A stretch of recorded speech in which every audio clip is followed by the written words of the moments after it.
अगर आप कॉमर्स के स्टूडेंट हैं या आप अकाउंटिंग में अपना करियर बनाने जा रहे हैं, तो ये क्लास आपको पूरी देखनी चाहिए क्योंकि इस क्लास में मैं आपको अकाउंटिंग की सारी जो बेसिक मैकेनिज़्म है, उसको यहाँ पर क्लियर करने वाला हूँ। देखिए, इसको समझने के लिए हम एक प्रैक्टिकल एग्ज़ाम्पल लेकर चलेंगे और कई सारे कॉन्सेप्ट्स हम डिस्कस करेंगे और जब क्लास की एंड होगी, तब मैं आपको टोटल नंबर्स भी बताऊँगा कि मैंने कितने कॉन्सेप्ट डिस्कस किए।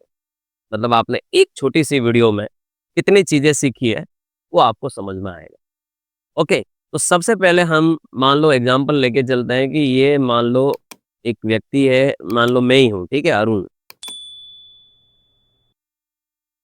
इसने एक सपना देखा कि इसका अपना खुद का एक बिज़नेस होना चाहिए, तो इसने मान लो एक सपना देखा कि यार एक इंस्टीट्यूट खोल लेता हूँ और बच्चों को पढ़ाऊँगा और शिक्षा दूँगा। तो आप समझिए, आप जो बिज़नेस प्लान कर रहे हैं, बिज़नेस को हम क्या कहते हैं? व्यापार कहते हैं, राइट? तो उस बिज़नेस को जो व्यक्ति सोचता है और सोचने के बाद वो उस बिज़नेस को शुरू करता है, उसे हम प्रमोटर कहते हैं। क्या कहते हैं? प्रमोटर। कोई भी बिज़नेस हो, उसका सपना किसी न किसी व्यक्ति ने ज़रूर देखा होगा और उसको शुरू करने में जिस व्यक्ति ने पूरे मेहनत डाली होगी, एफर्ट्स डाले होंगे, उस व्यक्ति को हम प्रमोटर कहते हैं और सीधी-सी भाषा में हम उसको ओनर कहते हैं। क्या कहते हैं? ओनर। अब ये एक व्यक्ति भी हो सकता है, एक से ज़्यादा व्यक्ति भी हो सकते हैं। कि भाई मैंने सपना देखा लेकिन मेरे मेरे पास उतना नहीं पैसा है कि भाई मैं अकेला उस बिज़नेस को शुरू कर सकता हूँ। तो हो सकता है मैं अपने सपने में कुछ लोगों को साथ में जोड़ दूँ। तो जब आप कुछ लोगों को और साथ में जोड़ देते हैं, आप अपने जैसे कुछ लोगों को और आप बोलते हैं कि भाई मैं ये बिज़नेस चालू करना चाहता हूँ, आप मेरा साथ दीजिए। और अगर वो लोग आपका साथ देते हैं, तो फिर उस केस में वो पार्टनर्स कहलाते हैं। आपने नाम सुना ही होगा। और उस केस में आपका जो बिज़नेस है, वो पार्टनरशिप फर्म कहलाता है या पार्टनरशिप कहलाता है, साझेदारी। लेकिन जब आप ये सोचते हो कि यार अब मेरा बिज़नेस जो है वो बढ़ता जा रहा है और समय के साथ-साथ मैं इसमें बहुत लोगों से पैसा लूँगा। तो आप जब सैकड़ों, हज़ारों, लाखों अपने जैसे लोगों को ढूँढते हैं कि आप मेरे बिज़नेस में पैसा लगाइए। लाखों लोगों को इनवाइट करते हैं मार्केट में कि आप आइए, मुझे पैसा दीजिए, मेरा बिज़नेस मैं बढ़ाता जा रहा हूँ और लाखों लोग जब आपके उस बिज़नेस में हिस्सेदार बन जाते हैं, तो फिर वो कहलाता है शेयर कैपिटल। आप उनसे जो पूँजी ले रहे हैं, वो शेयर कैपिटल के रूप में कहलाती है और वो सारे के सारे जो लोग हैं, वो कैपिटल होल्डर कहलाते हैं, इक्विटी होल्डर कहलाते हैं, ठीक है? और ऐसे केस में आपका बिज़नेस उस केस में एक कंपनी की तरह माना जाता है कि आपने क्या क्रिएट कर लिया है? कंपनी क्रिएट कर लिया। ऐसा लोगों से जब आप लाखों लोगों को या हज़ारों लोगों को तब जोड़ पाते हैं, जब आपने अपने बिज़नेस को एज़ अ कंपनी रजिस्टर्ड कराया है। और कंपनियों का जो रजिस्ट्रेशन होता है, रजिस्ट्रार ऑफ कंपनी के यहाँ पर होता है, आरओसी के पास।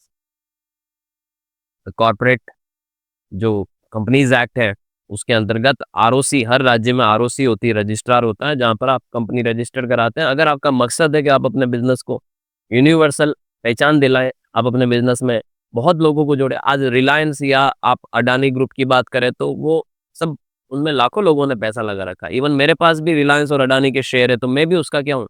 ओनरशिप में हिस्सेदार हूँ।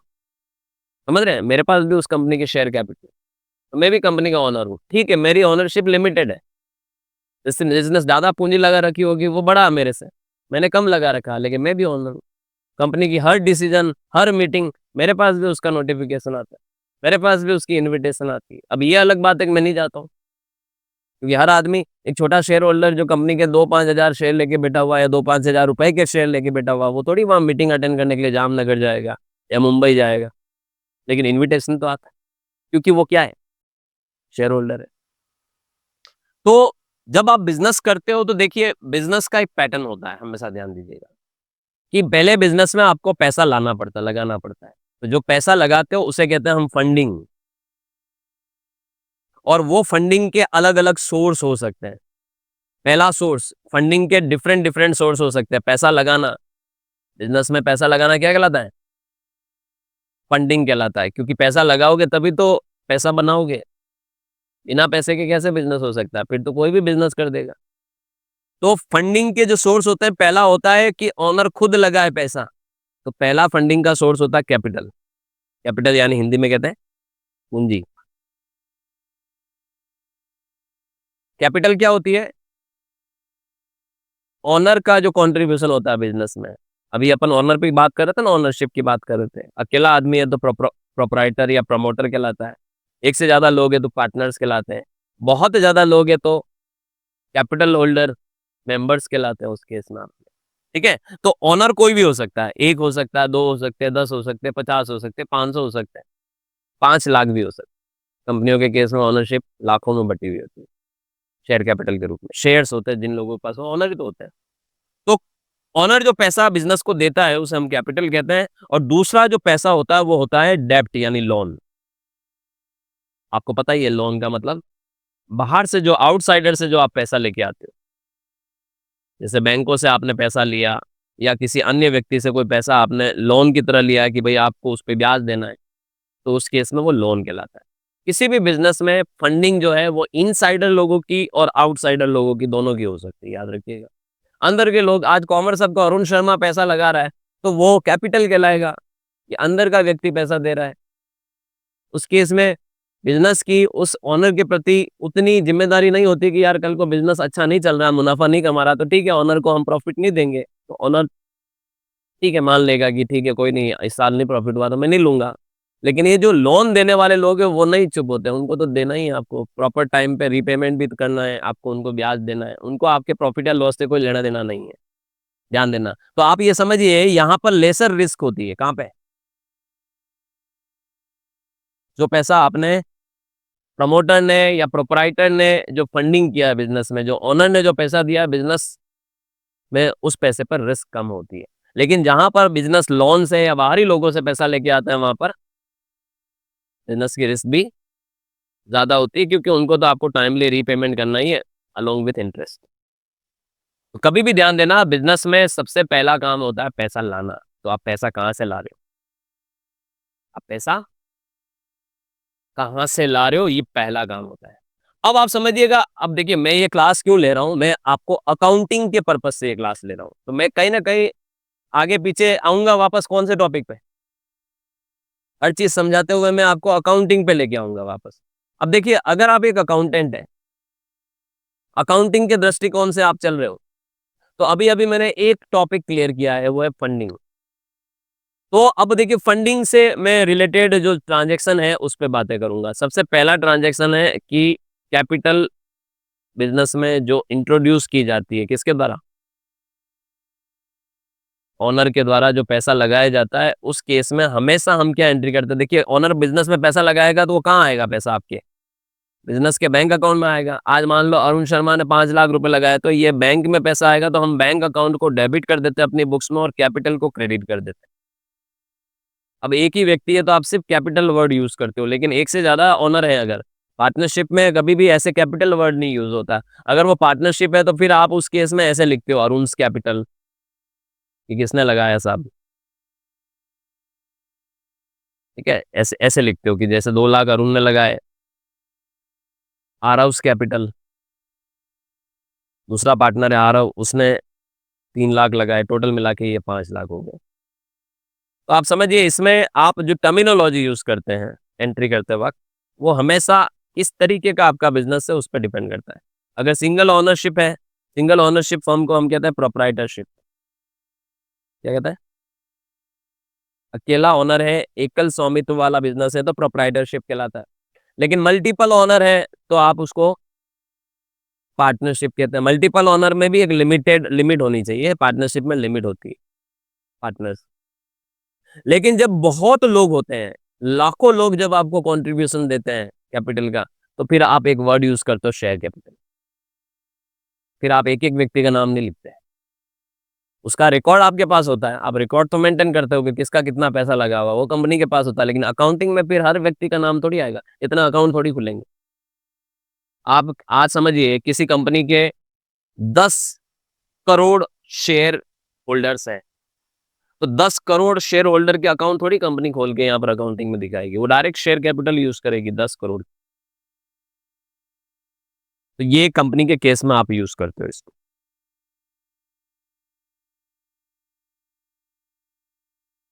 और अगर कोई ट्रस्ट में कोई पैसा लगा रहा है, जैसे ट्रस्टी वगैरह पैसा दे रहे हैं, तो उसे हम कैपिटल फंड यूज करते हैं। उसको क्या वर्ड यूज करता है? Capital fund. मान लो यहाँ पर 10 लाख की कैपिटल फंड है, तो ये कैपिटल फंड, ये ट्रस्ट कोऑपरेटिव सोसाइटी में आपका इस तरह से यूज होता है। कैपिटल लगाना, पूंजी लगाना, क्यों लगाना? क्योंकि बिजनेस को पैसे की क्या है? जरूरत है। लेकिन जो व्यक्ति बिजनेस में पैसे लगाता है, वो व्यक्ति कभी ना कभी वापस पैसे निकालता भी तो है। आज आप समझिए, आप बिजनेस क्यों करते हैं? कमाने के लिए। तो जब आप कमाओगे तो आपको अपना परिवार भी तो चलाना, आपको अपनी जरूरतें भी तो पूरी करनी है। तो आपने पैसा लगा रहे हो तो वापस निकाल भी तो सकते हो। तो जब आप पैसा निकालने जाते हो, उसे हम कहते हैं ड्राइंग। क्या कहते हैं? कैपिटल विड्रॉ करना या ड्राइंग करना। नॉर्मली बिजनेस में आप ये सारे ट्रांजेक्शन देखते हैं। तो ड्राइंग के केस में क्या होता है? जस्ट उल्टा काम हो जाता है, उल्टी एंट्री हो जाती है। जैसे अभी देखिए, आप मैंने एंट्री की है bank account debit to capital. तो अगर मैं पैसा बिजनेस से, आज मैंने 5 लाख रुपए लगाया, हर महीने मैंने एक प्रैक्टिस बना ली कि यार हर महीने मुझे 30,000 रुपए निकालना है बिजनेस से, क्योंकि मुझे परिवार चलाना है। तो हर महीने की एंड की तारीख को मैं 30,000 रुपए फिक्स अमाउंट क्या कर देता हूँ, अकाउंट से निकाल लेता हूँ, बिजनेस के अकाउंट से निकाल देता हूँ। तो मैं क्या एंट्री करूंगा उस केस में? मैं ड्राइंग वर्ड यूज करूंगा, ड्राइंग अकाउंट डेबिट। ड्राइंग का मतलब होता है आहरण, हिंदी में कहते हैं पैसा विड्रॉ करना। ऑनर व्यक्तिगत उपयोग है तो पैसा निकालना, याद रखिएगा। तो आप ड्राइंग अकाउंट डेबिट कर दोगे अपनी बुक्स में 30,000 रुपए से, और अगर आप अकाउंट से ही निकाल रहे हैं तो आप टू बैंक कर देंगे, जो भी बैंक अकाउंट है आपका, 30,000 रुपीज से। सो ये एंट्री आपकी होती है। लेकिन ये एंट्री तब होती है जब आपका जो निकाले जाने वाला अमाउंट है वो छोटा छोटा अमाउंट। क्या हो? आज बच्चे की स्कूल फीस भरनी है, तो मेरे पास पैसा, अब ऑब्वियस सी बात है कि मेरा बैंक अकाउंट प्रोप्राइटरशिप में, तो मेरा और बिजनेस का एक ही अकाउंट चलता है। तो वो फीस तो बिजनेस के अकाउंट से ही जाएगी। तो उस केस में मैं ये एंट्री करूंगा अपनी बुक्स में ड्राइंग, क्योंकि वो पर्सनल यूज है। मेरी LIC प्रीमियम भरनी पर्सनल यूज है। मैं कहीं होटल रिसोर्ट में जाके 2 दिन फैमिली को जाके स्टे करके आया, उसका बिल मैंने चुकाया, वो पर्सनल यूज है। घर का राशन सामग्री खरीद के लाया, वो क्या है? पर्सनल यूज है। उसका बिजनेस से कोई लेना देना नहीं है, तो उस केस में आप एंट्री ऐसे करोगे। वहाँ कहीं दूध वाले का पेमेंट कर रहे हो, कहीं घर पे कोई केबल वाले का पेमेंट कर रहे हो, these are the personal expenses.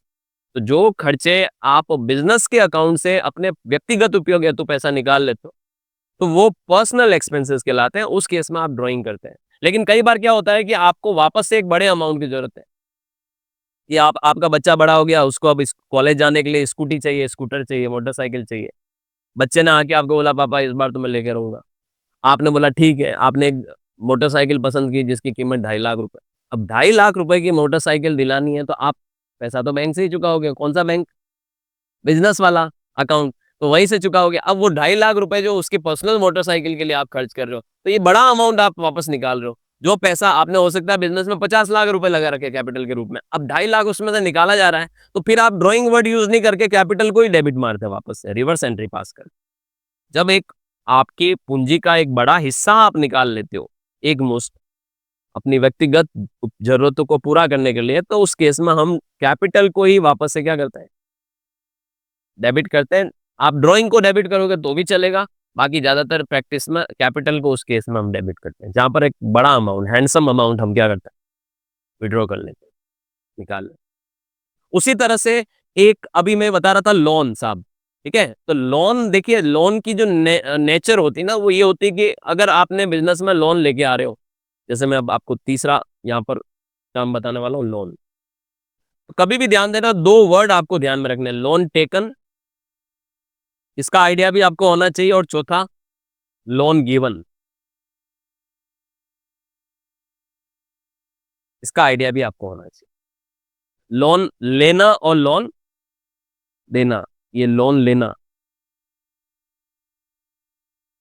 Loan word तो जानते हो, और ये किसी को लोन देना, लोन गिवन। हालांकि लोन गिवन का, जैसे लोन कौन दे सकते हैं? बैंक और फाइनेंशियल इंस्टीट्यूशन ही दे सकते हैं, क्योंकि उन्हीं का काम होता है। एक बिजनेस ऑर्डिनरी केस में कभी लोन देता नहीं है।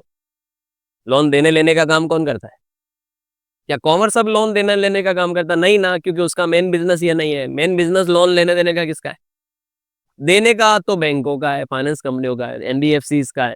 तो उस केस में देखिए, आपको तो बिज़नेस में ये चीज़ें देखने को मिल सकती है कि आपने किसी से पैसे लिए उधार के रूप में, उधार लिया, लोन लिया, किसी को आपने हो सकता है कहीं मदद की हो, हेल्प की हो, आपने वापस उसको पैसा दिया है थोड़े टाइम के लिए।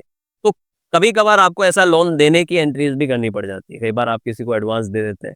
कई बार कहीं आपका एक स्टाफ आया बोले कि सर मुझे 6 महीने की सैलरी एडवांस दे दो, तो आपने उसको 6 महीने का सैलरी एडवांस दे दिया, तो वो एडवांस देना भी एक तरह से लोन देना ही कहलाता है। समझ रहे हैं? तो लोन का मतलब सिर्फ लोन ही नहीं होता है। किसी को आपने पहले ही मदद कर दी, समझ रहे हैं? कि उसने काम तो अभी तक आपको करके नहीं दिया लेकिन आपने उसको एडवांस दे दिया, 2 महीने का सैलरी एडवांस दे दिया। तो अगेन ये सेम कॉन्सेप्ट होता है कि आपने कहीं न कहीं लोन्स या एडवांसेस दिया। दोनों केसेस में आप याद रखिएगा आपकी एंट्री क्या होगी मैं बताने वाला हूँ। अगर आप लोन लेते हो तो जनरली क्या होता है कि हमारे पास पैसा आता है, तो उस केस में हम हमारे पास पैसा अकाउंट में ही आता है। तो मान लो मैंने 2 लाख रुपए का लोन लिया बिज़नेस में, किसी वस्तु के लिए खरीदने के लिए, तो मैं यहाँ पर ऐसे लिखता हूँ word loan from HDFC bank, from word use करता हूँ मैं। ये एंट्री हम लोग करते हैं, जब हम लोन लेते हैं तब। क्योंकि लोन जब आप लेते हो तब पैसा आपको प्राप्त होता है और ये जो लोन अकाउंट है वो आपकी बुक्स में क्या होता है क्रेडिट होता है। और कभी भी ध्यान देना लोन का जो अकाउंट आप क्रेडिट क्यों करते हो? क्रेडिट इसलिए करते हो क्योंकि आपकी लायबिलिटी बढ़ती है लोन लेने से। क्या बढ़ती है? अब आप एक वर्ड सुन रहे हो लायबिलिटी बढ़ना। लायबिलिटी क्या होती है? ज़िम्मेदारी, दायित्व। ले रहे हैं तो वापस चुकाना भी तो पड़ेगा। इसलिए जब भी लायबिलिटी बढ़ती है हम अपनी बुक्स में जिन भी वजहों से लायबिलिटी बढ़ती है हम उसको क्रेडिट करते हैं। और बाद में जब आगे जाके आप उस लायबिलिटी का रीपेमेंट करते हो, मतलब ऑब्वियस सी बात है ले रहे हो तो चुकाना भी तो पड़ेगा, किससे चुकाओगे? तो जब आप उसका रीपेमेंट करोगे तब आप उस लोन अकाउंट को क्या करोगे? वापस से अपनी बुक्स में क्या करोगे? डेबिट करोगे। आपकी अकाउंटिंग ड्यूल कॉन्सेप्ट पर आधारित होती है, डेबिट और क्रेडिट पर चलती है। आज की तारीख में सारी दुनिया की अकाउंटिंग इसी पैटर्न पर चलती है, डबल एंट्री सिस्टम कहते हैं उसको। तो आपने मान लो आपने बोला बैंक को कि मैं हर महीने 10-10 हज़ार रुपए चुका दूँगा आपको, तो ये 10 हज़ार रुपए से आप अपनी इस एंट्री को डेबिट मार देते हैं, लोन अकाउंट को वापस डेबिट करते हो टू बैंक करते हैं। लेकिन ये भी हो सकता है कि लोन में ये 10 हज़ार में आपकी 5 हज़ार रुपए का ब्याज हो। तो आपने तो क्या किया देखिए 2 लाख का लोन लिया तो आपकी बुक्स में ये 2 लाख रुपए लायबिलिटी के रूप में खड़े हो गए बैलेंस शीट में। अब 2 लाख में से आपने 10 हज़ार रुपए पहली किस्त चुकाई तो आपने फट से 10 हज़ार रुपए इसको डेबिट कर दिया तो वो 2 में से 10 माइनस हो गया तो बचा कितना? 190। लेकिन उस 10 में 5 हज़ार का क्या था? ब्याज भी था। तो जब आपको पता है कि 5 हज़ार का ब्याज है तो आपने क्या करना है ब्याज एक तरह से ब्याज तो आपका खर्चा हो गया। तो आपने उस इंटरेस्ट ऑन लोन को एक एंट्री पास करनी पड़ेगी। Interest on loan account debit करोगे 5 हज़ार रुपए से और वो लोन अमाउंट में ही आप जोड़ दोगे। जब भी ब्याज ड्यू होगा आप उस लोन अमाउंट में उस ब्याज को पहले जोड़ोगे, फिर आप अपनी ईएमआई की एंट्री करोगे। तो अगर मैं नंबरिंग की बात करूँ कि आप अपनी एंट्रियाँ कैसे करोगे तो नंबरिंग में जैसे ये आपकी ये सबसे पहले लोन लेने की एंट्री पहले नंबर पर आएगी, फिर ब्याज आपके लोन में जुड़ेगा ये दूसरे नंबर पे आएगी और फिर ईएमआई तीसरे नंबर पे आएगी। फिर अगले महीने क्या होगा वापस बताता हूँ। अगले महीने पहले ब्याज जुड़ेगा अगले महीने का। चौथी एंट्री क्या होगी? ये ब्याज वाली एंट्री होगी रिपीट में। या अगले महीने आपका 4,000 का ब्याज था, तो ये सेम एंट्री 4,000 से होगी। फिर वो आपकी 10,000 की किस्त जा रही तो वो 5वीं एंट्री किस्त की होगी। तो यहाँ पर आप ध्यान देना इंटरेस्ट पहले ड्यू करने की एंट्री करनी पड़ेगी हर महीने, जो कि मैंने यहाँ पर की हुई है। जितने भी अमाउंट का इंटरेस्ट होगा ये एंट्री करोगे आप और फिर आपको ईएमआई पेमेंट की एंट्री करनी पड़ेगी हर महीने। जब आप ईएमआई का क्या करने जाओगे? पेमेंट करने जाओगे, जो मैंने यहाँ पर ये एंट्री कर रखी है। ये पैटर्न चलता है जब भी आप लोन लेते हैं तो इसी पैटर्न पर आपको अपनी बुक्स में दिखाना होता है। मैंने वापस बता रहा हूँ मैं आपको ये कॉन्सेप्ट किस लिहाज से पढ़ा रहा हूँ, अकाउंटिंग कैसे चलती है, समझ रहे हो? दूसरा है कि हम लोन कभी कई कई बार किसी को एडवांस या लोन दे भी देते हैं। जैसे देखिए जब आप किसी को दे रहे हो, जैसे मैं अभी एक एग्जांपल बताता हूँ कि आपने किसी को एडवांस सैलरी दी, तो आपने क्या एंट्री पास करनी है उस केस में? पहली एंट्री आप पास करोगे कि जैसे आपने जो भी चीज़ का एडवांस दिया, जैसे एडवांस टू मोहन, मान लो मोहन एक एम्प्लॉयी है आपका, आपने उसको एडवांस दिया 50,000 रुपए। तो जब भी देते हो तो उसको डेबिट उसका अकाउंट बना के डेबिट कर देते हो और टू बैंक कर देते हो 50,000 रुपए से। अब ये जो एडवांस है ये आपकी करंट असेट में चला जाता है बैलेंस शीट में। बैलेंस शीट में करंट असेट में दिखता है, क्योंकि हम मोहन से माँग रहे हैं, क्योंकि हमने मोहन को एडवांस में दे दिया। अब आगे जाके मोहन अगर ये एडवांस आपका इस एडवांस में से 5,000 रुपए पेमेंट करता है, तो रिवर्स एंट्री पास करते हो आप। क्या एंट्री पास करते हो? पैसा आ रहा है आपके पास, तो अब आप उसको बैंक अकाउंट डेबिट करते हो, टू एडवांस कर देते हो, जब भी वो आपको वापस से चुकाएगा। कई बार ये भी होता है कि मोहन चुका नहीं रहा है, आप मोहन की सैलरी के साथ ही उस एडवांस को क्या कर रहे हो? एडजस्ट कर रहे हो। चुका नहीं रहा है, बल्कि वो 10,000 रुपए महीने का कमाता है, उसमें से उसने बोला कि सर आप मेरा 5,000 हर महीने काट देना। तो ऐसे केस में फिर क्या होता है? ऐसे केस में आप एंट्री थोड़ी अलग तरीके से करते हो।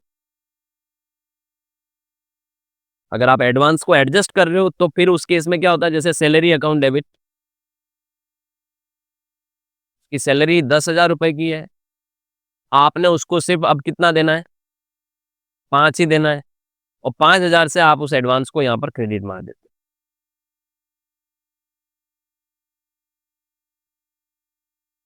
तो ये आपका 5 से 5 क्रॉस हो जाता है। ये तब करते हैं जब हम एडवांस को क्या करते हैं? एडजस्ट करते हैं। समझना, किसी को हमने एडवांस दिया और वो क्या कर रहे हैं? खर्चे के साथ एडजस्ट कर रहे हैं। और ये एंट्री हम तब करते हैं जब हम एडवांस का क्या करते हैं? एडवांस का सामने वाला हमें क्या कर रहा है? रीपेमेंट कर रहा है, वापस से चुका रहा है। जो एडवांस उसने हमसे लिया था वो रीपेमेंट कर रहा है, तब हम ये एंट्री। और ये एंट्री कब करते हो? जब आप एडवांस देते हो। तो आपकी बुक्स में यही चलता है। इसमें भी इंटरेस्ट का कॉन्सेप्ट हो सकता है कि आप ब्याज भी ले सकते हो, क्योंकि जब आप किसी को एडवांस या लोन देते हो तो ब्याज की टर्म्स एंड कंडीशंस भी हो सकती है। तो अगर ब्याज साथ में लिया जा रहा है तो फिर ऐसे केस में ये ब्याज आपकी इनकम होता है। अच्छा, एक चीज और बताता हूँ, यहाँ पर एक ब्याज की बातें हो रही है, तो चलो मैं ब्याज की भी बातें कर लेता हूँ कि जब आप लोन देते हो तो उस केस में उस पर चुकाए जाने वाला ब्याज, इंटरेस्ट आपको पेमेंट करना पड़ता है, तो वो आपके लिए क्या होता है? आप उसको अपनी बुक्स में इनडायरेक्ट एक्सपेंस दिखाते हो। आप इंटरेस्ट पेड का एक लेजर बना लेते हो, और आपके लिए वो क्या होता है? खर्चा होता है। लेकिन जब आप किसी को लोन या एडवांस देते हो, तो ब्याज आपको रिसीव होता है। क्या होता है? Interest receive. तो वो आपके लिए क्या होती है? इनकम मानी जाती है, इनडायरेक्ट इनकम। याद रखिए, क्या मानी जाती है? Indirect income. तो ये खर्चा माना जाता है, और ये ब्याज मिलना आपके लिए इनकम होता है, आय। अब सर, खर्चा और आय हम नहीं समझ पा रहे क्या होता है, तो आपको उसको इस तरह से समझना है कि भाई बिजनेस में क्या होता है, बिजनेस में पहला पहलू होता है फंडिंग, कि बिजनेस में पैसा कहाँ से आ रहा है। फिर जो दूसरा पहलू होता है कि आपने उस पैसे से कौन कौन सी एसेट में इन्वेस्ट करना है, जिसे हम कहते हैं एप्लीकेशन। उस पैसे को हमें कहाँ लगाना है? एप्लीकेशन। एप्लीकेशन मतलब पैसा कहाँ यूज करना है, उपयोग करना है, लगाना है, क्योंकि पैसा नहीं लगाओगे तो कमाओगे कैसे?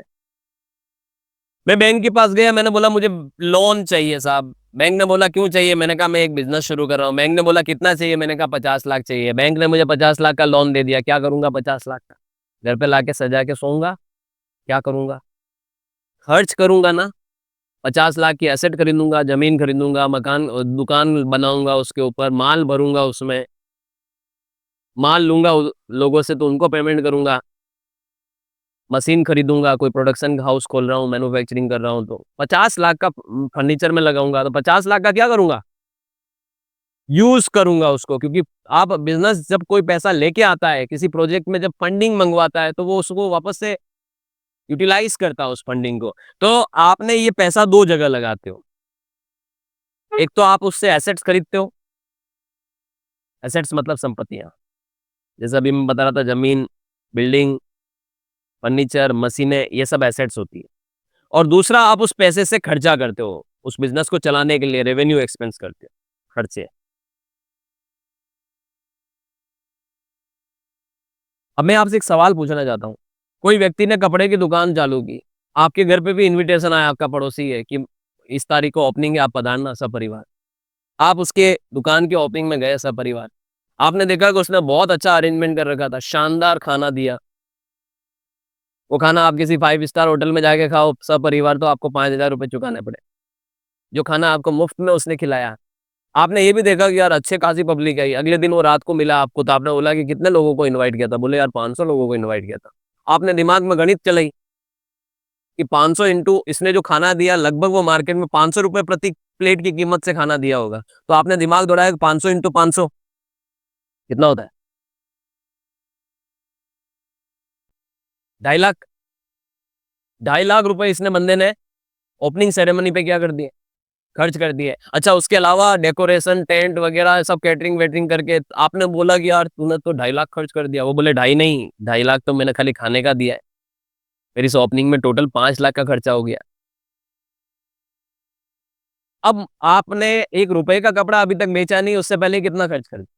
5 लाख। तो मुझे बताओ ये एसेट है कि एक्सपेंस है? एक्सपेंस। एसेट कैपिटलाइज थोड़ी कर पाएंगे हम उसको, खर्च कर दिया। तो खर्चे में और एसेट में क्या फर्क है बताओ? असेट का मतलब ये होता है, संपत्ति का मतलब कि हम कोई चीज लेके आते हैं, उसको लंबे समय तक उपयोग करते हैं। आज आप फर्नीचर लगा रहे हो तो फर्नीचर लंबे समय तक बिजनेस में हेल्प करेगा ना, आपको बढ़ाएगा ना बिजनेस को। मशीनें लगा रहे हो, एयर कंडीशनर लेके आ रहे हो, आपने कोई कंप्यूटर लैपटॉप वगैरह लेके आ रहे हो, these are your asset. Motor vehicle लेके आ रहे हो, दीज आर योर एसेट। खर्चे क्या है? आपने अपने स्टाफ को सैलरी दे रहे हो, आप लाइट का बिल भर रहे हो, आप पानी वाले का बिल भर रहे हो, आप मोबाइल बिल भर रहे हो, आप गाड़ी में पेट्रोल डीजल डलवा रहे हो, मोबाइल का रिचार्ज करवा रहे हो। ये खर्चे हैं। खर्चे की रियलाइजेबल वैल्यू 0 होती है। खर्चे को मार्केट में बेचने जाओगे तो नहीं बिकेगा। जैसे सब परिवार आप मूवी दिखाने गए, अभी वो एक मूवी कौन सी है, कांतारा चैप्टर 1, अभी उसका टिकट है 500 रुपए। आपने बोला कि चलो सब जने, आपके परिवार में 20 सदस्य, जाके 10,000 रुपए का खर्चा करके आ गए। टिकट 10, वो 10 की टिकट आपके पास है, जेब में पड़ी हुई है। रात को 9 से 12 का शो था, आप 12 बजे आए घर पे और सुबह उठ के गए अपने दोस्त को बोला कि यार ये मेरे पास 10 टिकटें पड़ी हुई है, ला 10,000 दे दे। 20 टिकटें पड़ी हुई है, 10,000 दे दे, वो देगा? वो टिकट बेचने निकलो कितने में बिकेगी? मैं आपको बोलूँ कि आप अपने दोस्त को सुबह जाके बोल रहे हो कि ये कल रात की 9 से 12 की टिकट है, 20 टिकट है, 10,000 रुपए की टिकट है, तू मुझे 5,000 दे दे, ले ले। देगा? कितने देगा? कितने देगा? 1 रुपया भी नहीं देगा। तो वो 10,000 जो आपने रात को खर्च किए, वो एसेट है कि खर्चा है? खर्चा है। खाया पिया जीरो। खर्चे का मतलब देखो, बड़े सिंपल डेफिनेशन बताता हूँ। नॉन कॉमर्स हो तो आपके लिए रामबाण है। खाया पिया जीरो।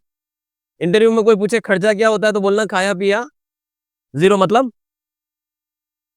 मतलब जिसकी रियलाइजेबल वैल्यू, जिस पर हमने एक पैसा खर्च कर दिया और उसकी अब मार्केट वैल्यू क्या हो गई है? 0 हो गई है। अखबार जिस दिन आता है उस दिन आपके 5 रुपए कटते हैं, लेकिन अगले दिन उस अखबार की वैल्यू 0 हो जाती है। तो खर्चा है। लाइट का बिल आया साहब, मोबाइल में दिख रहा है 2500 रुपए का, आपने पेमेंट करते उसकी वैल्यू 0, क्योंकि आप उसको कंज्यूम कर चुके हैं, उपयोग कर चुके हैं। वो इलेक्ट्रिसिटी जो आप यूज कर चुके हैं उसका पैसा दे रहे हो आप। मोबाइल का रिचार्ज कराते उसकी वैल्यू, उस रिचार्ज की वैल्यू 0 हो जाती है। पहले आपको पता हो तो रिचार्ज के कूपन आते थे, स्क्रैच कूपन। तो आप जब दुकान से खरीदते थे तो जब तक आप उसका रिचार्ज नहीं डाल रहे हो उसकी वैल्यू है। उसने स्क्रैच किया और उसका नंबर डाल के आपने अपना मोबाइल को रिचार्ज कर दिया, दैट्स 0। एसेट की वैल्यू 0 नहीं होती है, समय के साथ साथ धीरे धीरे कम होती जाती है, एक समय के बाद 0 होती है, लेकिन वो लंबे समय तक आपको क्या करती है? फायदा देती है। एक और एग्जांपल के साथ मैं टॉपिक को एंड करूंगा। 15 लाख रुपए की कार खरीदी साहब आपने, एसेट है कि खर्चा है? एसेट है। क्यों? क्योंकि अगले दिन 0 नहीं होने वाली, अगले साल भी 0 नहीं होने वाली, उसके अगले साल भी 0 नहीं होने वाली, होगी कभी ना कभी 0 होगी, लेकिन उसको बहुत लंबा समय लगेगा। लेकिन सोचिए कि आज आपने गाड़ी खरीदी और आपने उसमें 2,000 रुपए का डीजल डलवाया और आप उदयपुर से चित्तौड़गढ़ अपनी फैमिली को घुमा के लेके आ गए, आपका 2,000 का डीजल वाला वो जो कांटा है वापस 0 पे आ गया। अब मुझे बताओ ये 2,000 रुपए की वैल्यू कितनी है अब? 0। तो वो 2,000 का पेट्रोल एक्सपेंस या डीजल एक्सपेंस आपके लिए खर्चा माना जाएगा और वो 15 लाख रुपए की कार आपके लिए एसेट मानी जाएगी। ऑलराइट। सो हम बिजनेस में अपने पैसे को, जो फंड हम लेके आते हैं उसको हम कहीं ना कहीं यूटिलाइज करते हैं, उसको हम कहते हैं एप्लीकेशन। अब देखिए एप्लीकेशन दो प्रकार की होती है, आपने देखा कि एसेट में लगाना और एक्सपेंस करना। बुक्स में इसकी एंट्रियां ऑलमोस्ट वैसी होती है, सेम टू सेम ही होती है, सिमिलर होती है, बस आपको उसके अकाउंट खोलते वक्त आपको थोड़ा ध्यान रखना पड़ता है। सर कैसे बताइए, मैं बताता हूँ कि एसेट जब आप परचेज करते हो, एसेट्स को हिंदी में कहते हैं संपत्ति, और एक्सपेंसेस को हम हिंदी में कहते हैं खर्चे। दोनों में एंट्री करने के लिहाज से कुछ अंतर नहीं है ज़्यादा, याद रखिएगा।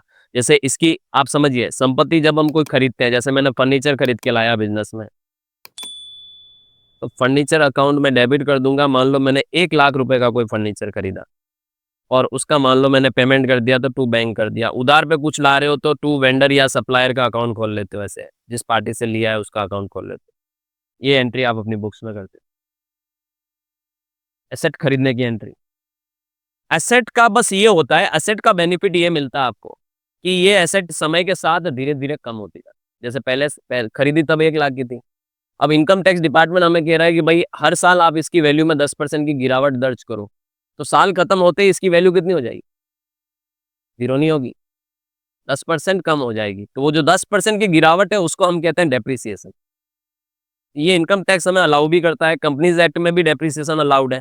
तो जो रेट है उस रेट से हम यहाँ पर वैल्यू दिखा देते हैं, गिरावट को दर्ज करते हैं। डेप्रिसिएशन अकाउंट डेबिट, मूल्यह्रास हिंदी में कहते हैं, टू वो फर्नीचर।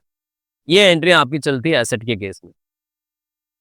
ये खरीदते वक्त चल पहली एंट्री, और ये हर साल जो डेप्रिसिएशन लगाते हो ईयरली, ये ईयरली एंट्री करते हो। 31 मार्च को ये एंट्री होती है। डेप्रिसिएशन यानी एसेट की वैल्यू में समय के साथ जो गिरावट है उसको दर्ज करना डेप्रिसिएशन कहलाता है। मन से नहीं दर्ज कर सकते हैं कि सर, मैंने कहा क्या? बोले मैं फर्नीचर लाया था इस साल। मैंने कहा ठीक है। सर वो फर्नीचर 1 लाख रुपए का था। मैंने कहा ठीक है, तो 1 लाख का डेप्रिसिएशन लगा दूं क्या? नहीं लगा सकते, अपने मर्जी से नहीं लगा सकते। डेप्रिसिएशन हमेशा आपको सरकार नियम बताती, नॉर्म्स बताती, उसके अकॉर्डिंग लगाने होते हैं। इनकम टैक्स डिपार्टमेंट ने बोला है कि भाई फर्नीचर और फिक्चर पे 10% डेप्रिसिएशन लगेगा, तो मतलब जितनी भी वैल्यू का डेप्रिसिएशन होगा, सॉरी फर्नीचर होगा, उसका 10% आपको उसकी वैल्यू को घटाना अपनी बुक से। अच्छा, आगे जाके आप अगर इसको बेचते हो, जैसे आपने पहले साल 10% डेप्रिसिएशन लगा दिया, अब क्या हुआ, आपने आपकी बुक्स में वो फर्नीचर कितने का हो गया? 90 का हो गया। अब आपने देखा कि यार बेच देते हैं। अब आप हो सकता है 90 का फर्नीचर, आप तो 90 का ही है ना बुक्स में, तो ये तो 1 लाख का है, लेकिन बुक्स में तो 90 का। अब अगर आप 70 में बेचते हो तो 20,000 का नुकसान, और 90 से आपने उसको 1 लाख में बेच दिया। बहुत लोग ऐसे भी है मार्केट में, जो जितने में खरीद के लाते हैं उससे ज्यादा में बेच देते हैं, इतने कलाकार होते हैं। तो अगर आपने 1 में बेच दिया तो 10 का प्रॉफिट, तो वो भी बुक्स में दिखाना पड़ता है। जैसे अगर आप लॉस में बेचते हो, सुनना, लॉस में बेचते हो, जैसे ये 90 का 70 में बेच रहे हो, तो पैसा तो 70 आ रहा है, तो अकाउंट बैंक अकाउंट डेबिट हो जाएगा 70 से, और इस पे लॉस हुआ आपको, तो loss on sale of furniture. ये एक लेजर बनाओगे आप, अकाउंट खोलोगे और इसमें आप लॉस डाल दोगे, कितना? 20 का, और फर्नीचर को पूरे 90 से क्रेडिट करते हुए आप अपनी बुक्स में 0 कर दोगे। ये एंट्री लॉस के केस में होगी, जब भी आप अपनी फिक्स्ड एसेट्स को क्या करते हैं, इसी वजह से बेचते हैं। लेकिन अगर आप प्रॉफिट में बेचते हो, सुनना, कई बार ये होता है कि आपने प्रॉफिट में बेचा, लाभ में बेचा, जैसे आपने 1 लाख में बेच दिया साहब, जबकि बुक्स में 90 से दिख रहा है, तो फिर आप bank account debit 1 lakh to furniture 90, 90 का ही था बुक्स में, तो 90 से ही क्रेडिट करोगे। डेबिट क्रेडिट का खेल चलता है अकाउंटिंग में, ठीक है। और to profit on sale of furniture, ये आप कितना दिखा दोगे? 10,000। ये लॉस और ये प्रॉफिट। लॉस को कहते हैं हानि में बेचना, प्रॉफिट को कहते हैं लाभ कमाना। तो अपनी फिक्स्ड एसेट्स या इन्वेस्टमेंट पर आपको अगर कोई लॉस या प्रॉफिट होता है तो आप इस तरह से दिखाते हो सेल करने में। ये तो हुआ एसेट, एसेट की अकाउंटिंग ऐसे चलती है। अब एक्सपेंसेस की अकाउंटिंग भी देखते हैं हम। एक्सपेंसेस की कैसे चलती है साहब? जैसे देखिए, आपने महीना खत्म हुआ, आपने स्टाफ को सैलरी दी, तो आपने सैलरी अकाउंट क्या कर दिया? डेबिट कर दिया। 50,000 रुपए की सैलरी दी, टू टू बैंक कर दिया। तो ये सिंपल एंट्री होती है आपकी बुक्स में। सेम टू सेम अगर आप रेंट चुका रहे हो, आप एडवर्टीजमेंट पे चुका रहे हो, आप marketing expense, selling expense, printing expense, stationery खर्चे, आप गुड्स को खरीद रहे हो, परचेज, आप मजदूरी दे रहे हो, वेजेज, आप ऑफिस रिलेटेड खर्चे, फैक्ट्री रिलेटेड खर्चे, इलेक्ट्रिसिटी खर्चे, टेलीफोन एक्सपेंसेस, सारे खर्चे बहुत तरह के होते हैं। आप ऐसे नाम गिनने बैठोगे तो लिस्ट सैकड़ों में चली जाएगी। एक्सपेंसेस वैरायटी ऑफ आपके बिजनेस में हो सकते हैं, तो आपने एंट्री ऐसे ही करते हो आप एक्सपेंस। लेकिन कई बार क्या होता है कि कोई खर्चा आप चुका नहीं रहे हो। जैसे यहाँ पर ये एंट्री तो तब कर रहे हो जब आपने पेमेंट कर दिया। लेकिन कई बार क्या होता है खर्चा चुकाया नहीं लेकिन ड्यू हो गया साहब। ड्यू मतलब महीना खत्म हो गया और अभी तक आपको वो अपने स्टाफ को सैलरी देनी क्या है, बाकी है, बकाया। ड्यू का मतलब होता है बकाया। तो उस केस में आप एंट्री क्या करते हो, उस केस में जैसे आप एंट्री खर्चे को तो डेबिट करोगे ही करोगे आप, जैसे 50,000 रुपए। लेकिन जब ड्यू होता है तो आप एक वर्ड यूज करते हो आउटस्टैंडिंग सैलरी या आउटस्टैंडिंग एक्सपेंस। तो आप यहाँ पर इसको 50,000 से आउटस्टैंडिंग एक्सपेंस दिखा देते, ये बकाया सैलरी। इसे हिंदी में क्या कहते हैं, बकाया खर्चा। तो आपने बकाया में डाल दिया बुक्स में।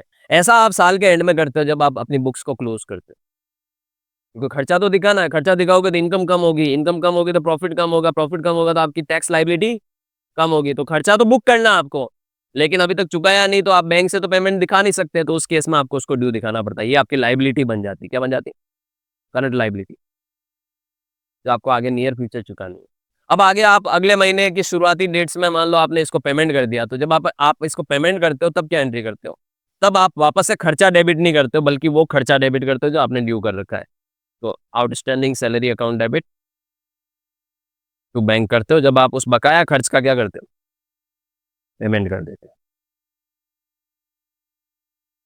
ऐसा एक और कॉन्सेप्ट होता है कि कई बार ये भी होता है कि भाई कोई बंदा आया और एडवांस में आपसे वो पैसा ले गया, खर्चा नहीं हुआ लेकिन आपने पहले ही चुका दिया। जैसे सैलरी मैं अभी बता भी रहा था पहले कि भाई प्रीपेड में मैंने 2 महीने की सैलरी उसको एडवांस दे दी, तो उस केस में आप यहाँ पर देखिए, आप उस केस में आप क्या कर सकते हैं, प्रीपेड वर्ड यूज कर सकते हैं। ऐसा कोई भी खर्चा जो आपने पहले पे कर दिया, जैसे प्रीपेड इंश्योरेंस।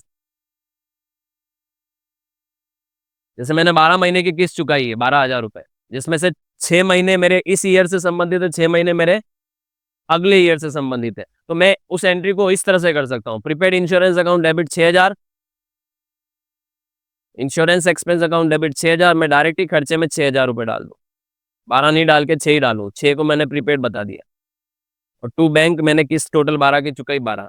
तो प्रीपेड का मतलब समय से पहले अगर आप कोई खर्चा कर देते हो तो आपने उसको अपनी एसेट मानना है, खर्चा नहीं मानना है। ये आपकी करंट एसेट मानी जाती है, बैलेंस शीट में आती है, खर्चे में नहीं जाती, पीएनएल में नहीं जाती, आपके प्रॉफिट को कम नहीं करती, बल्कि आपकी एसेट मानी जाती है। और जब उसका समय निकल जाता है तब आप उसको फिर अपने एक्सपेंस में ट्रांसफर कर सकते हो, तब आप उसकी एंट्री कर सकते हो इंश्योरेंस एक्सपेंस अकाउंट डेबिट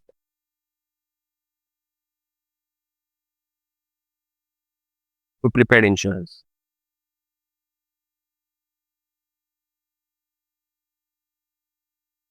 6,000 रुपए से तब एंट्री कर सकते हो, तब आप उसे उठाकर असेट से उठा के एक्सपेंस में ट्रांसफर कर सकते हो, जब आप उसका यूटिलाइज कर देते हो, यूटिलाइजेशन खर्चे हो गया आपका, तो फिर आप ये एंट्री कर। तो हमेशा एक्सपेंसेस एसेट की भी अकाउंटिंग कुल कुछ इस प्रकार से ही चलती है आपकी बुक्स। एंट्रियां आप करना सीखे भी होंगे, आपको टीचर लोग सिखाते भी हैं, आप कॉलेज में स्कूल में ये सारी चीज़ें पढ़ते हैं, लेकिन आप क्यों करते हैं ये सारा चीज़, मैकेनिज्म क्या है? इसलिए मैकेनिज्म है कि बिजनेस में होने वाले मॉनेटरी ट्रांजैक्शन को रिकॉर्ड करना, रिकॉर्ड करने के बाद उनको क्लासीफाई करना, क्लासीफाई करने के बाद उनको एनालिसिस करना, आप वेरियस रिपोर्ट्स तैयार करते हैं और फिर आप अपने बिजनेस की जो पिक्चर है, जो आउटपुट है आपके बिजनेस का, फाइनेंशियल कंडीशन कैसा है वो आपको पता चलता है। आपने अपने मैनेजमेंट को रिपोर्ट देना, आपने भविष्य की प्लानिंग करना, डिसीजन मेकिंग करना। These are the basic concepts of accounting. कि अकाउंटिंग इसीलिए की जाती है, हिसाब किताब रखना। What is the meaning of accounting? हिसाब किताब रखना। हिसाब किताब का मतलब ही क्या होता है? पैसे का मैनेजमेंट, आय व्यय का मैनेजमेंट, असेट लाइबिलिटी का मैनेजमेंट। चार ही पहलू होते हैं अकाउंटिंग की। जो बिल्डिंग है वो चार पहलू पे टिकी हुई है। There are 4 pillars of accounting: asset, liability, income और एक्सपेंस। चार के अलावा कुछ पांचवा आपको कभी देखने को नहीं मिलने वाला है, याद रखिएगा। तो एप्लीकेशन दो तरीके से हमारे पैसे की हो सकती है। कौन कौन से दो तरीके? एसेट और एक्सपेंस। और जब आप एप्लीकेशन यानी अप्लाई करते हो, पैसा लगाते हो, तो आगे जाके आपका जो मेन मकसद है वो पूरा होने को जाता है। कि आपको क्या निकल कर आती है, रेवेन्यू निकल कर आती है। रेवेन्यू मतलब आय। अच्छा, आप भारत के या दुनिया के किसी भी बिजनेसमैन से ये पूछोगे कि भाई व्यापार क्यों कर रहा है, क्यों कर रहे हो आप, तो आंसर क्या होगा? आय कमाने के लिए। व्यापार का मतलब ही क्या होता है? ऐसी कोई भी एक्टिविटी जो आप आय कमाने के लिए करते हैं, उसी को तो बिजनेस कहते हैं। तो मेन मकसद, ये जो सारी पापड़ बेल रहे हैं हम कि आप बैंक से 2 करोड़ का लोन लिया, उस 2 करोड़ से आपने एसेट खरीदी, उस 2 करोड़ के आपने खर्चे किए, क्यों कर रहे हो ये सब? आय कमाने के लिए कर रहे हो। तो आय आप यानी रेवेन्यू कमाने के लिए कर रहे हो, आय। अच्छा, ये जो आय होती है ये भी बिजनेस में अलग-अलग प्रकार की हो सकती है। आपकी बिजनेस की जो मेन एक्टिविटी होती है उससे आय होती है, उसे कहते हैं ऑपरेटिंग रेवेन्यू, मुख्य आय। और अगर कोई अन्य इनकम है जैसे नॉन ऑपरेटिंग रेवेन्यू। अब आप इसको समझने के लिए मैं बहुत बढ़िया तरीके से आपको इसको समझाता हूँ कि ऑपरेटिंग और नॉन ऑपरेटिंग में क्या फ़र्क होता है।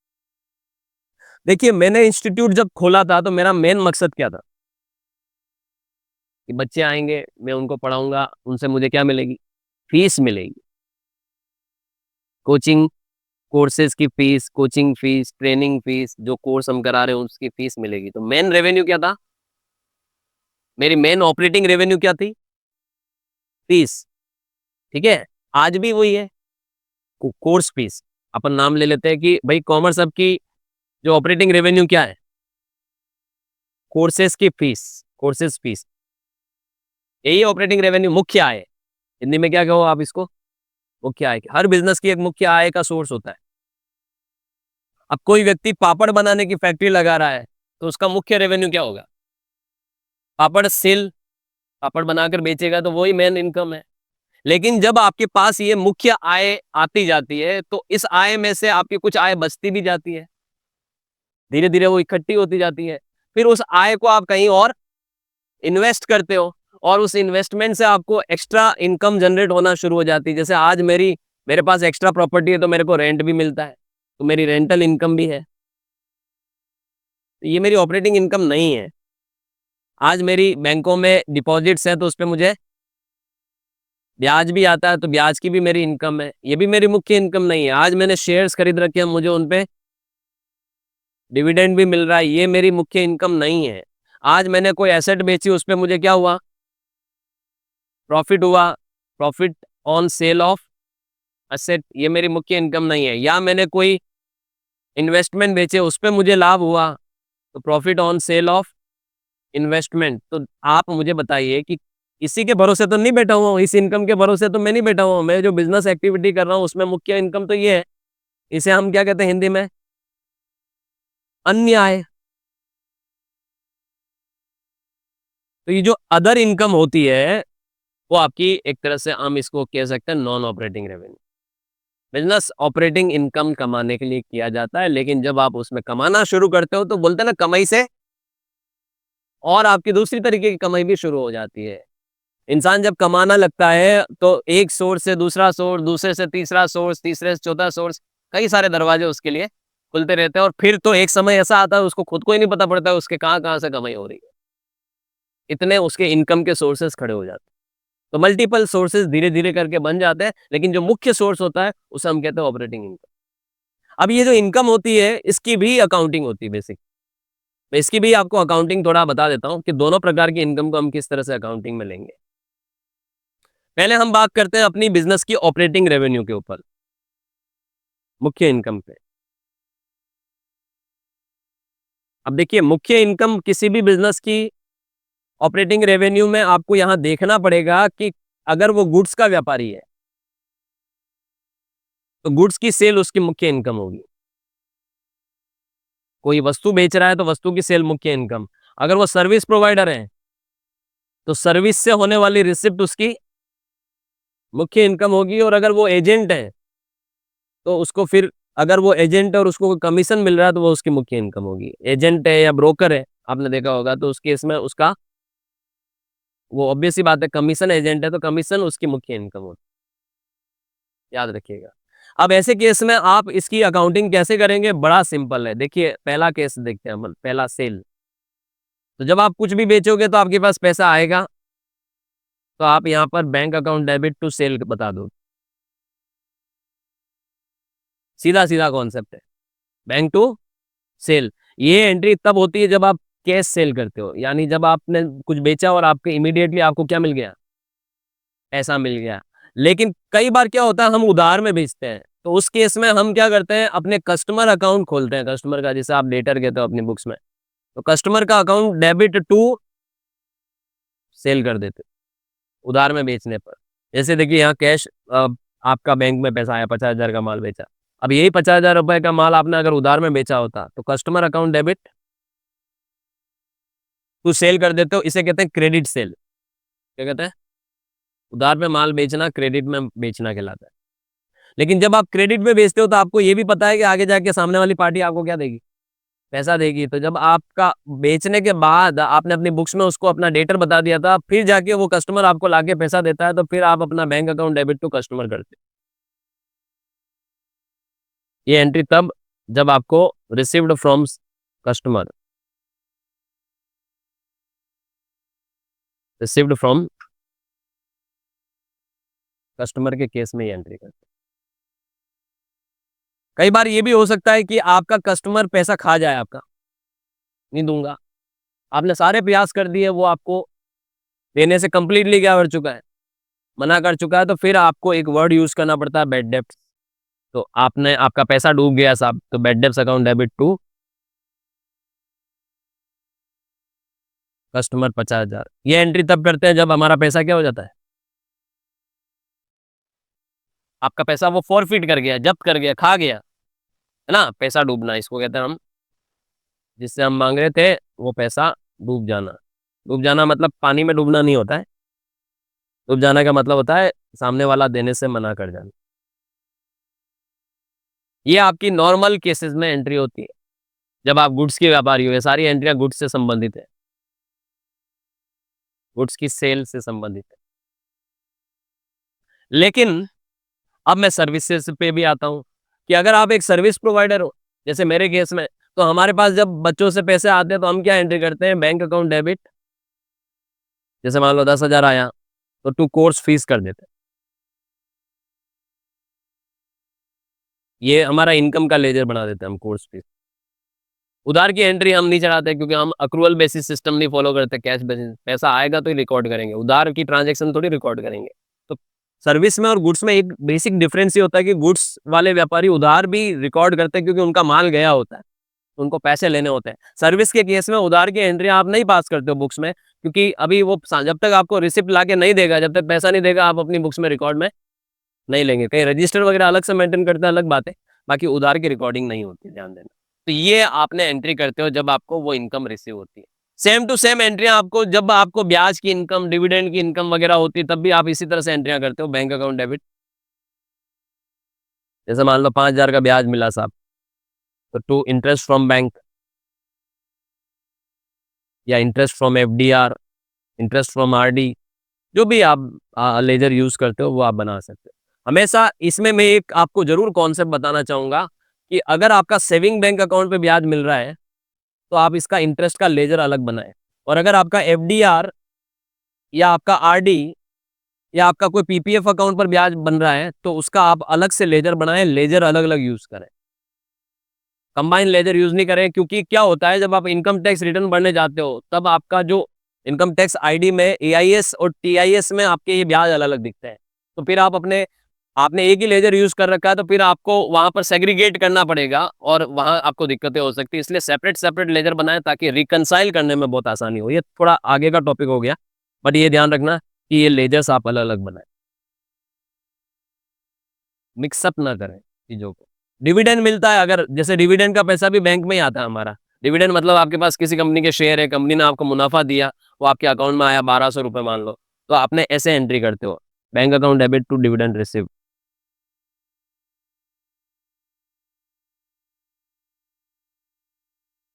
तो ये आपको, जब आप डिविडेंड प्राप्त होता है तब एंट्री करते हो। डिविडेंड किस पे मिलता है, शेयर्स में इन्वेस्ट करने पे मिलता है। हिंदी में क्या क्या कहते हैं डिविडेंड को, लाभांश, कंपनियों के लाभ में आपका हिस्सा।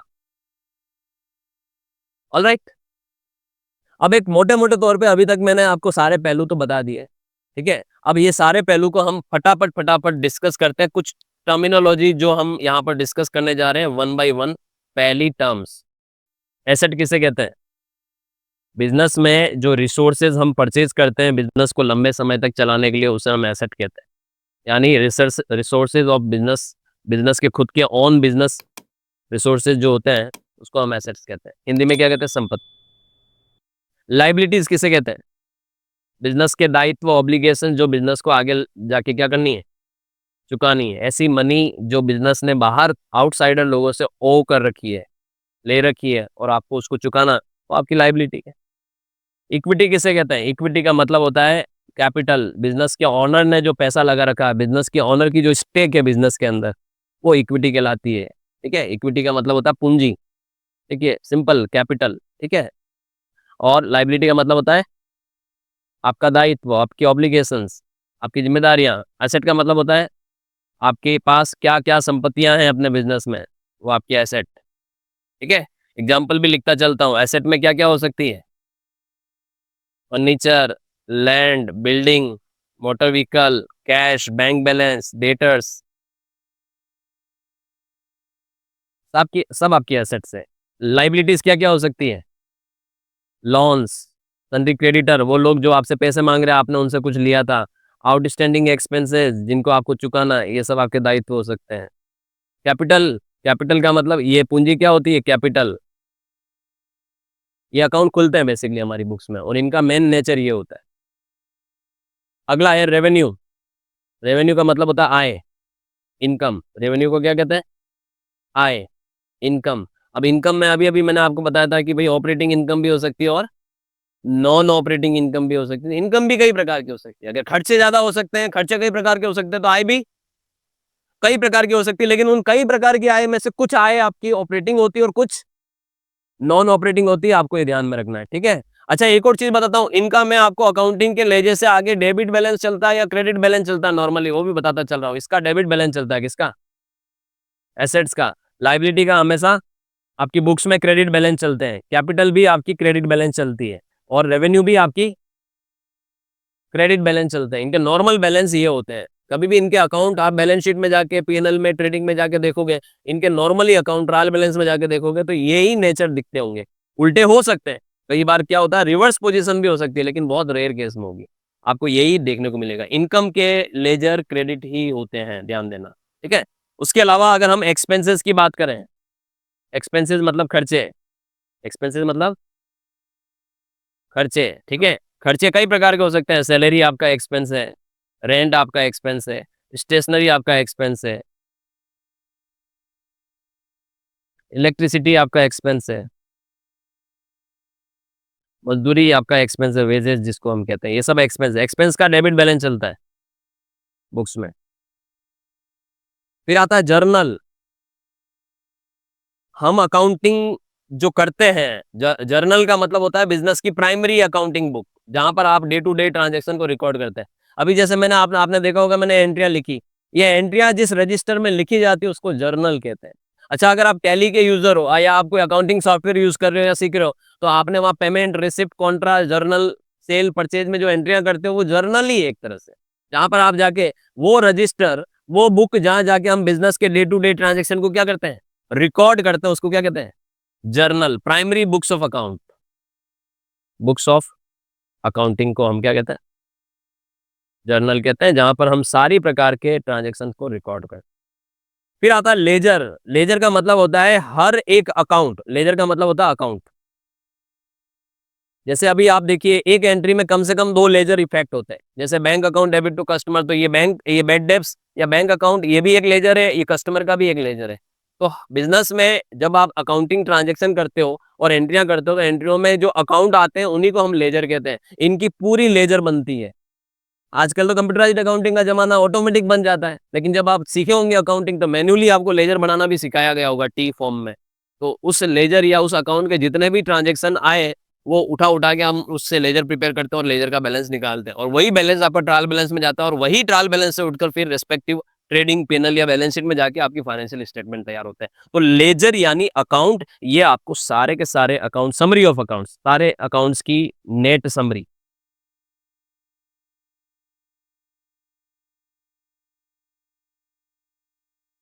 कोई बोलता ना कि यार मेरे पास तो 50 लाख की बिल्डिंग है, अब उसने ये बोला 50 लाख की बिल्डिंग है, तो बिल्डिंग एक लेजर है, और 50 लाख वो बता रहा है नेट अमाउंट उसका, यानी ओवरऑल 50 लाख रुपए की वैल्यू की उसके पास क्या है, बिल्डिंग है।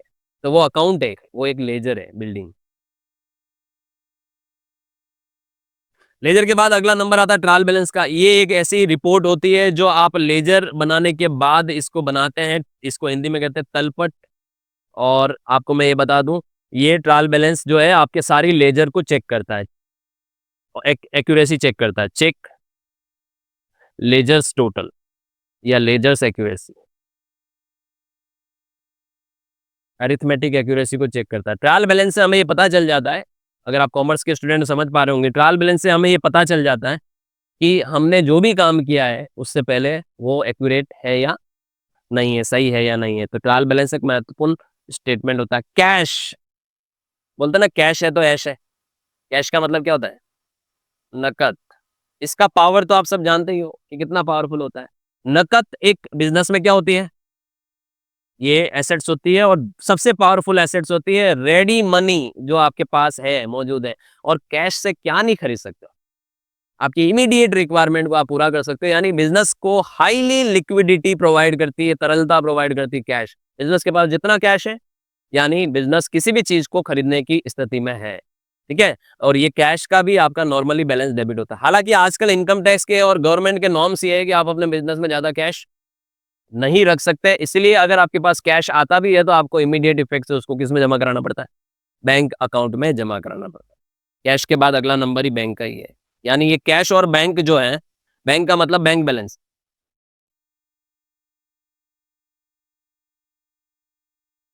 ये भी एसेट होती है। और ये दोनों की दोनों, जो कैश और बैंक है, ये दोनों लिक्विड एसेट्स मानी जाती है, सुपर लिक्विड एसेट। अगर ये दोनों आपके बिजनेस में है तो इसको हम क्या कह सकते हैं, super liquid asset. Liquid asset क्या होती है, आसानी से आप अपनी किसी भी प्रकार की ऑब्लिगेशंस को पे कर सकते हैं, लाइबिलिटी को चुका सकते हैं आसानी से। चलिए मैं बताता हूं सुपर लिक्विड एसेट का एग्जाम। मैंने किसी से 50,000 रुपए उधार ले रखे थे। वो बंदा मेरे से कई बार टेलीफोन करके, फोन करके मुझसे मांग चुका पैसा। मैं उसको टरकाता रहा, कल दूंगा, परसों दूंगा, तरसों दूंगा। एक दिन सुबह सुबह चाय के वक्त वो मेरे घर पे आ धमका, साथ में 4 जने लठ लेके भी खड़े थे। अभी तक वो रिक्वेस्ट कर रहा था। नाउ ही इज सेइंग कि मेरा पैसा अभी का अभी चाहिए। अब आपके पास दो चीजें हैं, एक तरफ 50,000 रुपए का बंडल आपके तिजोरी में पड़ा हुआ है, जो आप उसको दिखाकर ठंडा करके बेच सकते। दूसरा, आप वो देना नहीं चाहते, समझना। दूसरा, आपके पास एक खटारी मोटरसाइकिल पड़ी है, जो आपने किसी जमाने में 50,000 रुपए में ली थी या 1 लाख में ली थी, 10 साल पहले की पुरानी, 1 लाख में ली थी। आपने उसको वो ऑप्शन दिया, कौन सा वाला, कि भैया 50 मांग रहे हो, ये मोटरसाइकिल पड़ी है जो मैंने 1 लाख में ली थी, ले जाओ। मुझे बताओ, दूसरा ऑप्शन पे वो यस करेगा, इसकी कोई गारंटी नहीं। गारंटी है क्या, कितना परसेंट प्रोबेबिलिटी है, शायद ही कोई प्रोबेबिलिटी है कि वो खटारी मोटरसाइकिल ले जाए 50,000 के बदले। लेकिन अगर आप उसको दोनों ऑप्शन देते हो कि एक तरफ ये बंडल है 10, ये देखो 50,000 का, और एक तरफ ये मोटरसाइकिल है 1 लाख की, जो मैंने 10 साल पहले खरीदी थी, वो किधर हाथ डालेगा, क्यों डालेगा, क्योंकि वो हाईली लिक्विड है। उसको पता है 50,000 जो मैं मांग रहा हूँ, ये मैं 50,000 के नोट लूंगा मार्केट में, उसी वक्त कुछ भी 50,000 की चीज खरीद सकता हूँ, राइट। लेकिन ये अगर मैं मोटरसाइकिल लूंगा तो ये इससे मैं कोई चीज नहीं खरीद पाऊंगा आगे जाके। समय लगता है नॉन लिक्विड एसेट या फिक्स्ड एसेट्स को लिक्विड होने में, लेकिन जो लिक्विड एसेट है और जो हाईली लिक्विड एसेट्स है, सुपर लिक्विड एसेट्स है, क्विक लिक्विड एसेट है, वो कैश और बैंक होता है। कौन लेने से मना करता है, मुझे बताओ, कैश या बैंक से पैसा। तो ये बिजनेस में वर्किंग कैपिटल की रिक्वायरमेंट को पूरा करने में सबसे बड़ा योगदान इन दोनों का होता है। आगे बढ़ते हैं।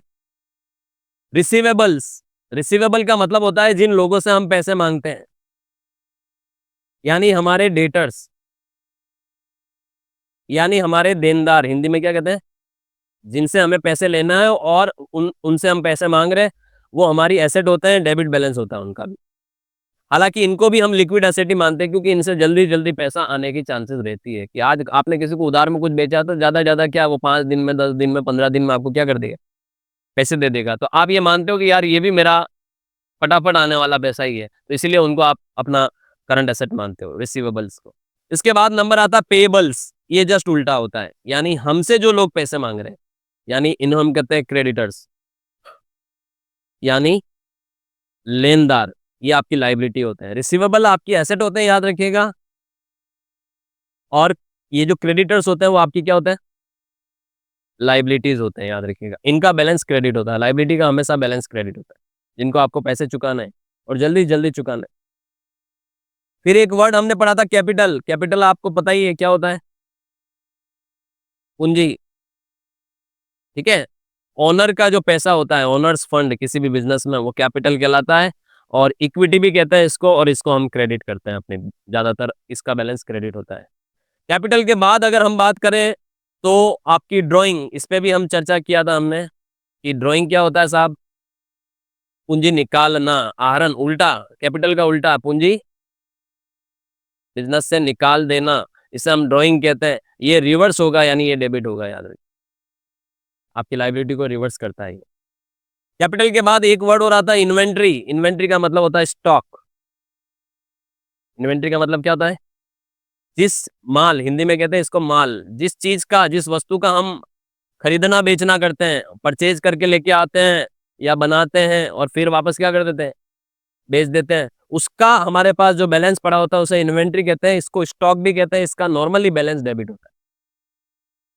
और फिर होता है परचेज, परचेज वर्ड आप तब यूज करते हो जब आप स्टॉक खरीदते हो, माल खरीदते हो, ठीक है, हिंदी में कहते हैं परचेज को माल खरीदना। तो परचेज हमारा एक तरह से हम एक्सपेंस मानते हैं, इसको क्या मानते हैं, खर्चा मानते हैं, कि हमने माल खरीदा है बेचने के लिए, इसका बैलेंस भी डेबिट ही होता है, ध्यान देना। फिर परचेज के साथ जुड़ा हुआ वर्ड है सेल, सेल का मतलब होता है माल बेचना, और ये हमारी इनकम होती है, मैंने अभी ऊपर डिस्कस भी किया था कि सेल हमारी ऑपरेटिंग इनकम होती है, इसका बैलेंस क्रेडिट होता है, इनकम का बैलेंस क्रेडिट होता है और खर्चे का बैलेंस डेबिट होता है, ध्यान देना। सेल्स के बाद आप ज्यादातर एंट्रियों में क्रेडिट और डेबिट भी देखते हो, ध्यान देना। तो क्रेडिट का मतलब होता है, याद रखिएगा, कि आपने बाई नाउ और पे लेटर, आपने उधार में खरीदा। क्रेडिट का मतलब क्या होता है, खरीदो अभी और चुकाओ बाद में, यानी उधार, उधारी को हम क्या कहते हैं, क्रेडिट कहते हैं, याद रखिएगा, ठीक है। और डेबिट किसे कहते हैं, डेबिट का मतलब होता है जब जब भी हम किसी को, अब जैसे उधारी है, हमने बाद में जाके पेमेंट किया, तो हम उसको डेबिट करेंगे उस लाइबिलिटी को, ठीक है। तो पेमेंट आप करते हो, या जब भी आपकी एसेट बढ़ती है, एसेट्स इंक्रीज होती है, तो आप उसको डेबिट करते हो, ध्यान देना। डेबिट को हम कहते हैं नाम करना। तो ये डेबिट क्रेडिट का खेल भी अपनी बुक्स में आपको देखने को मिलेगा। प्रॉफिट किसे कहते हैं, प्रॉफिट का मतलब होता है लाभ, और लाभ की एक निकालने की गणित क्या होती है, इनकम में से खर्चों को क्या कर दो, आप अपनी सारी इनकम में से सारे खर्चे माइनस कर दो, आपको अगर एक्सेस अमाउंट निकल कर आ रहा है तो वो प्रॉफिट निकल कर आएगा। प्रॉफिट का बैलेंस भी क्रेडिट होता है, ध्यान देना। जैसे मान लो किसी की इनकम 10 लाख की और खर्चे 8 लाख के हुए, तो प्रॉफिट कितना हुआ, 2 लाख रुपए का हुआ। प्रॉफिट अगर हो सकता है बिजनेस में, तो लॉस भी हो सकता है। लॉस का मतलब होता है हानि, याद रखिएगा। ये उल्टा हो जाएगा, लॉस तब होगा जब आपके एक्सपेंसेस भारी पड़ गए, किसमें, आपकी इनकम पे। इनकम कम है और एक्सपेंस ज्यादा है, तो आप लॉस की पिक्चर में हो, लॉस का बैलेंस डेबिट होता है। डेप्रिसिएशन वर्ड यूज किया था ना मैंने थोड़ी देर पहले, किसे कहते हैं डेप्रिसिएशन, मूल्यह्रास, एसेट्स की वैल्यू में समय के साथ गिरावट, फिक्स्ड एसेट्स की वैल्यू का जो रिडक्शन होता है,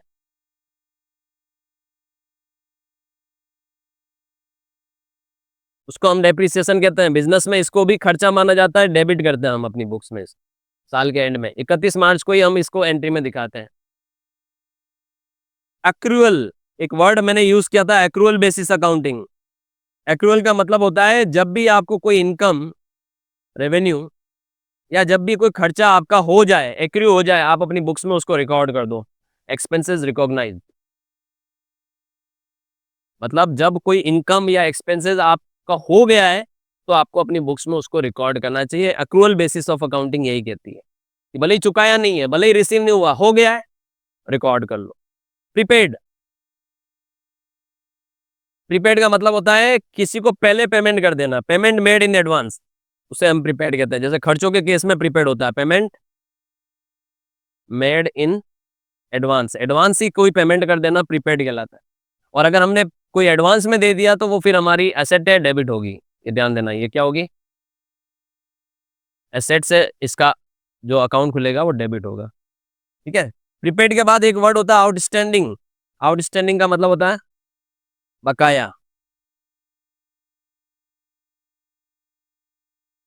ध्यान देना, तो अगर किसी का पेमेंट पेंडिंग है तो वो आउटस्टैंडिंग है। ध्यान देना, खर्चों का जनरली पेमेंट पेंडिंग होता है तो वो आउटस्टैंडिंग कहलाता है, और ये हमारी फिर लाइबिलिटी होती है, इसका बैलेंस हमारा क्रेडिट होता है। एक होता है वर्ड कंटिंजेंट,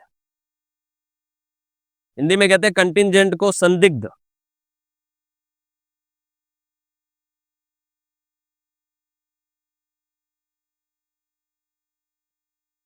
मतलब डाउटफुल।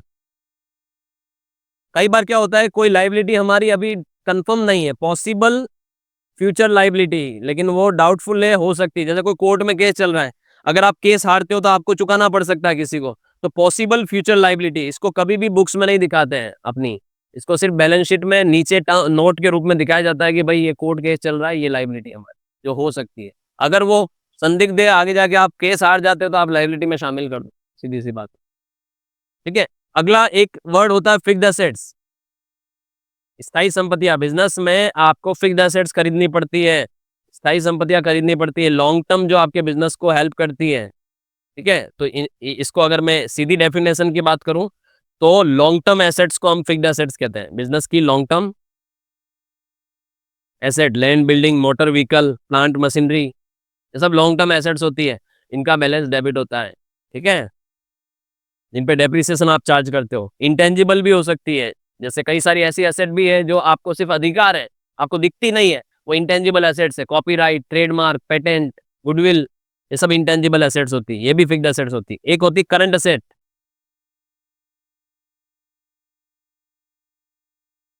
चालू संपत्तियां, यानी इन्हें हम कहते हैं शॉर्ट टर्म एसेट्स। बिजनेस में ये शॉर्ट टर्म में हेल्प करती है, आती जाती रहती है, रेकरिंग नेचर की होती है, ठीक है, रोटेटिंग नेचर की होती है, इनको भी डेबिट करते हैं, लेकिन इन पे डेप्रिसिएशन नहीं लगता है। फिक्स्ड एसेट्स और करंट एसेट में एक फर्क बताओ, कोई पूछ ले तो बोलना कि फिक्स्ड एसेट्स डेप्रिसिएबल होती है, करंट एसेट नॉन डेप्रिसिएबल होती है, उस पर डेप्रिसिएशन नहीं लगता है। एक होती है करंट लाइबिलिटी, करंट का मतलब ये नहीं कि करंट लगा है वो, करंट का मतलब होता है जल्दी से जल्दी चुकाना।